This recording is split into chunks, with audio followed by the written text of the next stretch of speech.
Hello and welcome back to the Christian Century YouTube channel. I'm John. I'm joined today by one of our writers, Danielle Tumminio Hansen, who has written a piece for us called My Artificial Chaplains.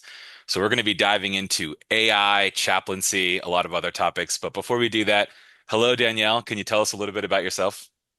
Hi, it's so wonderful to be with you today. I am an Episcopal priest, and I'm also a professor of practical theology at Emory University, where I oversee our chaplaincy program.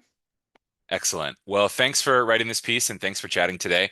I'm just going to briefly let everyone know if anyone's watching this video who hasn't yet read the essay, you can go read it right now. The link is in the video description below.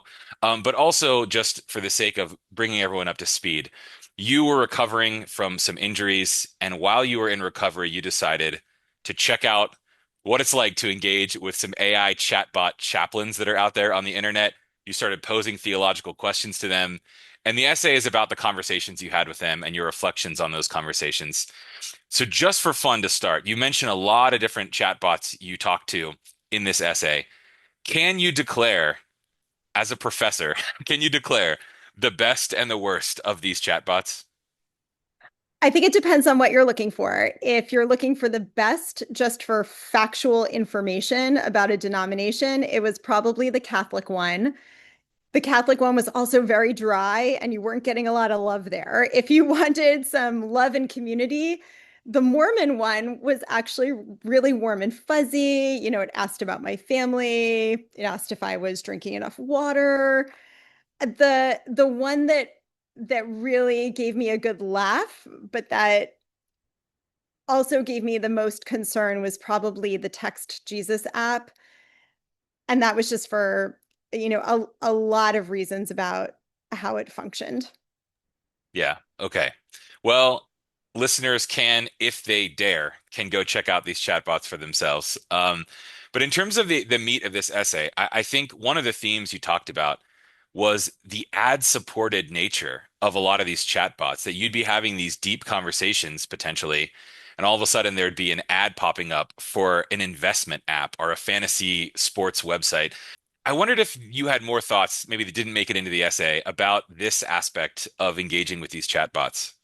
I do have thoughts on this question. And this was probably the part of the article that left me thinking the most because we live in a society that is totally reliant on money. We don't do anything without money.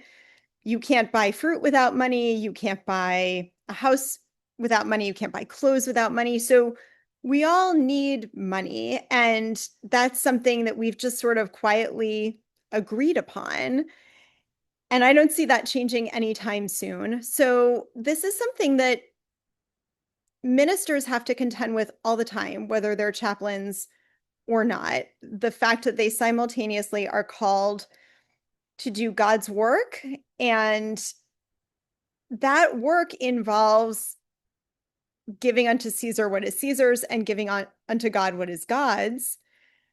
So they're all supposed to be operating with a mindset of at least having a little bit of distance from wanting that wealth and that success. And at the same time, they need that financial security. So I think you see chaplains and ministers struggling with that and trying to strike a balance between having to live in the world that we live in with its values and being a Christian minister with your values about money. Now, what happens in the apps to me takes it a step further, that this isn't just about getting money for your labor in order to survive. This is now about a computer app or phone app generating ads that are interrupting a conversation so that someone who isn't actually providing the support can get money for something that's very passive, right? They're not actively involved in this at all. And that to me felt exploitive. It didn't feel in line with the Christian message. It didn't even feel like it was trying to strike a balance between giving unto Caesar's what is Caesar's and giving unto God's what is God's. It felt like something very different that wasn't even trying to have Christianity at its heart. Yeah, thanks for sharing that. The other big theme that I wanted to ask you about, it's near the end of the essay, and you're really exploring, I think, the differences between like an AI chaplain and a human being chaplain. And you note that like AI is just information or the aggregation of information, but a human is body and mind and soul. And you say, just reading from the essay, you say, only a person can take your hand in theirs and authentically say, I'm with you. You are not alone. Only a person is made in the image of God. I wondered what the concept of the image of God means to you and how that comes to bear on chaplaincy. So to me, the image of God is the idea that in our body, mind, and soul, each of us contains something that is a reflection of God's self. And I've heard some of my other theological colleagues say, maybe, our whole creation is like this, not just human beings, but human beings have that image in a certain way.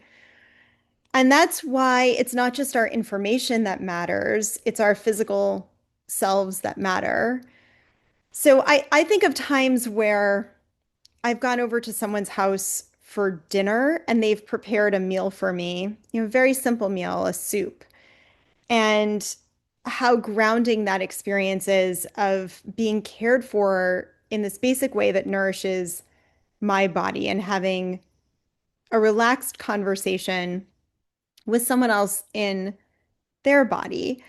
And when you're reducing that to an app, what you're really taking away is that part of the interaction that's embodied. So you're getting the information, and hopefully it's good information.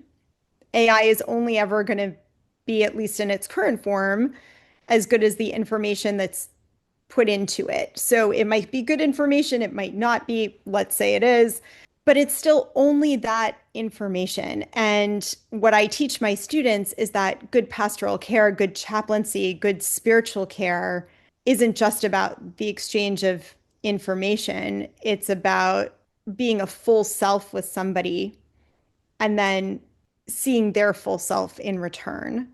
And I think that's part of what's lost in digitizing chaplaincy.